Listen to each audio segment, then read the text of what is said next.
Hi, Gene Burnett from GeneBurnett.com. I'm making this video primarily for my students who are learning this exercise, but you might be not my student and also find some value in it.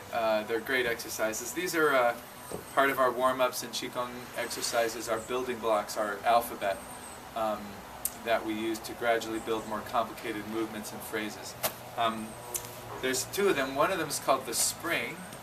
Or let's start with the bounce, actually. The bounce is you take a back stance, which means your weight's on your back leg, front foot's in front of you, and you want your foot so that it slides. If I'm facing you, I want it here, not here. Not across my body and not way over here, but right here. Weight is 100% back, and I really want to be careful that my knee is not turning inwards. I want my knee pointing same direction as my toe. This foot's relaxed. So I'm in what we call a square back stance. In other words, my body is square to my front foot. I'm not over here at an angle, facing this way. So what I do here is I'm just going to sink into this leg, which kind of condenses it. I'm resisting the sink a little bit. I'm not just bending it without thinking. I'm condensing it a little bit. And when I sink, I'm sinking into my hip. If this is my thigh and this is my shin here, I want the thigh angle to change, and the thigh angle changes and the shin angle changes, as opposed to the thigh angle staying the same and the shin angle changing. Like that, it's like that. Hope that's clear. But I'm going to sit in here and I'm resisting with my leg. Once I have that condensed and I have this strong, like solid isometric feeling in that leg, I'm just going to bounce into it a little bit. It's not a big bounce. At the bottom of the bounce, I can comfortably go another inch. So it's not like I'm going as far as I can go up here, as far as I can go. No, just a little pulsing bounce. It's like a pulse. It's like I'm pushing on a yoga ball, and it's pushing right back. We're pushing on the hood of a car, and it pushes back. So that's the feeling I want there. And you do 50 or 100 or 200 of these, and you will really, really feel it. You should really feel it if you do this in your thigh, just giving you different angles. Right there. It loads up your thigh. Because you're doing a square back stance, if I was over here I would get some workout, but not as much as if I do that. Because as soon as I do that, this elbow's going behind me, this knee wants to come in and follow me, like that. I want to do this. I want to keep it out. So I have to activate my external rotators a little bit, and it just puts a different feeling into the thigh, and it'll work your thigh. When I first learned this exercise, I was training in Seattle and Andy Dale's school, and we would all jump in the car on Saturday morning at 7 a.m. to get to Master Chung Dai-Chen's Tai Chi class in Vancouver that started at 10:30. And nobody wanted to leave any later or any earlier than we had to, so we'd leave at 7. This is before 9/11, so the customs is really easy. Sightseeing, you're in. So we drive the 3.5 hours and get out of the car and just go right into the class. So we're sitting for 3.5 hours, go right into class, and Master Chung says, "New exercise," and we start bouncing like this, and we're all like, "Oh man!" And we counted up to about 12 or 13 in English, and then he started counting in Chinese. And after we didn't even do that many. We did 50 or 60 or whatever. And then he turns around and says, 500 times every day, and the whole class just burst out laughing. But a little bit later on, when I was taking a break from teaching, living in a small town after leaving Seattle, it didn't take me long. It took me about 2 or 3 weeks, but I built up to where I could do 500 of these. I just did 50 on one side, 50 on another. Then I'd go back and do another 50-50, and when that felt good, I'd do 100-100. And then I'd do 100-100, 50-50, and I just built it up and built it up and built it up until it was 500. But you don't have to do 500, just do 50 every once in a while.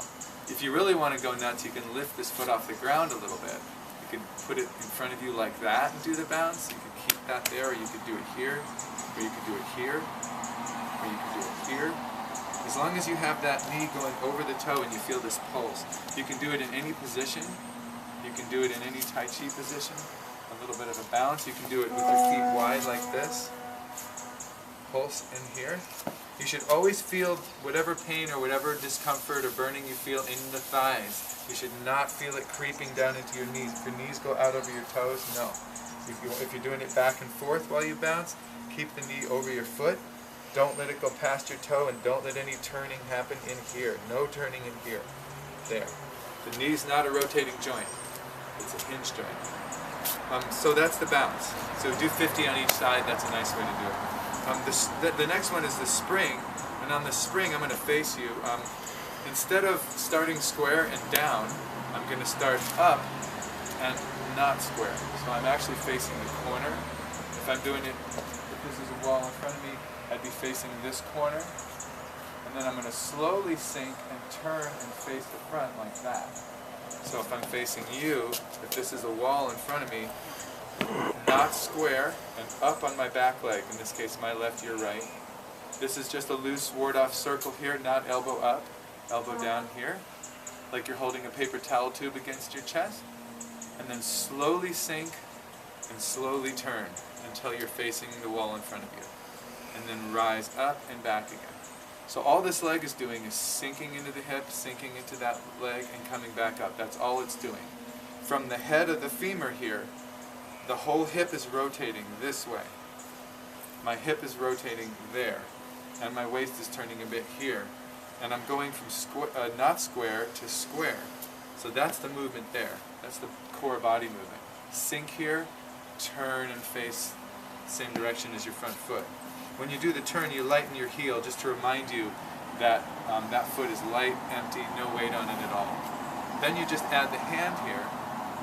So I've got this comfortable circle here. This should feel like you just holding it up just enough to keep it in place. So you slowly sink and slowly turn and sit. And it stays more or less in front of your chest the whole time. So you don't want to let it go away. So you want to keep the circle here. The other arm rotated out a little bit, like a little bit of a circle there as well. So that's kind of the bone level of it, sinking and turning at the same time. Like so. No weight on your front foot.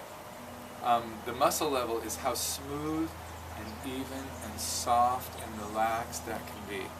So you're just focusing on evening out the movement. So your leg feels almost like a hydraulic lift or something, going from corner to front. You can keep going if you like, you can go further and further, but this isn't really that practical. What's practical is to be able to go from corner to front. Here, you start to lose power anyway. Energy level, you start to loosen the joints. Suspend the joints like they're on strings. And there's a little bit of motion in all your joints. So when your joints are loose and soft, not limp, not tense, but in between, then you have circulation in your joints. And what circulates in your joints is blood, lymph, nerve signals, motor signals going out for action, sensory nerves bringing energy in, or input, sensory input into your brain. Whatever you conceive of chi as being, it will not circulate through a limp joint or a tight one. It has to be loose and relaxed. So you start to think of the relaxed, loose, comfortable joints and a little bit of motion in the joints, at least the way I do it. I like to think of my joints as all being in constant, slight motion. And then so you do the motion like that, so you do the exercise like that. I'm going to exaggerate, but inside, even though you're holding this shape, you're just referring to it. You're not holding it tight. Then you can connect it to your breathing. I'll switch sides. This will be exhale through the mouth. This is inhale through the nose. Loose, comfortable joints. Exhale and sink. And your intent here is just to sink and coil into that leg. It's just to feel the coiling and uncoiling as you turn the square. That's it. So you're not trying to do anything too special. It's just sink and turn. So you're like really loading up that leg, and then rise and come out of it. Exhaling as you sink and condense here. Inhaling as you rise. Side view, sink and turn. Watch that knee as you turn. All your leg is doing straight up, straight down. The turn all happens above the head of the femur here. Sink and turn. And then rise and return. Another view. Corner. Front. Corner. You're up to the front and down. And you can bounce a little at the bottom. I like to do that. I like to sink and do the spring, and then do a little bit of the bounce at the bottom, whatever works for you. There. So this is really good at building up strength in your legs so that you can step and keep your alignment there. It's just really good for balance. Gives you like a springy landing. When you want to land, you can land on a spring instead of stilts, you know. It's all about springiness and coiling in your legs and being able to turn your upper body without twisting your knees. So your upper body can move and do all kinds of stuff here, but you're not doing it down here.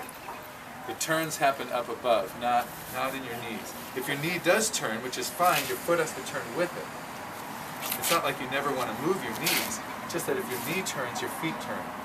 If your knee turns without your foot turning, bad news. Thanks for watching, appreciate it, hope that's a little helpful. Visit my website, GeneBurnett.com, subscribe to my channel if you like this kind of thing, and have a nice day.